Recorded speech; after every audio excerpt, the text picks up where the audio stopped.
దేశ రాజధాని ఢిల్లీలో ఉదయం హోటల్లో ఘోర అగ్నిప్రమాదం చోటుచేసుకుంది. ఈ విషాద ఘటనలో ఇప్పటివరకు 21 మంది మృతి చెందినట్లు సమాచారం. అగ్నిమాపక సిబ్బంది స్థలంలో కొనసాగుతున్నారు.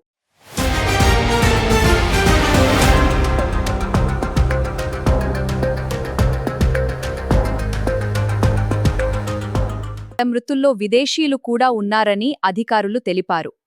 పలువురిని సురక్షితంగా బయటకు తరలించగా మరికొందరు హోటల్లో చిక్కుకుని ఉండొచ్చని అనుమానిస్తున్నారు. ప్రత్యక్ష సాక్షుల వివరాల ప్రకారం మొదట చిన్న స్థాయిలో ప్రారంభమైన మంటలు క్రమంగా వేగంగా వ్యాపించాయి. దీంతో హోటల్లో ఉన్నవారికి బయటకు రావడం కష్టంగా మారింది. ఈ విషాద ఘటనపై ప్రధాని నరేంద్ర మోదీ తీవ్ర దిగ్భ్రాంతి వ్యక్తం చేశారు. మృతుల కుటుంబాలకు ప్రగాఢ సానుభూతి తెలియజేస్తూ గాయపడిన వారు త్వరగా కోలుకోవాలని ఆకాంక్షించారు. అలాగే మృతుల కుటుంబాలకు 2 లక్షల రూపాయలు, గాయపడిన వారికి 50,000 రూపాయలు ఎక్స్గ్రేషియా ప్రకటించారు. రేఖా గుప్తా బాధిత కుటుంబాలకు ప్రభుత్వం అండగా ఉంటుందని తెలిపారు.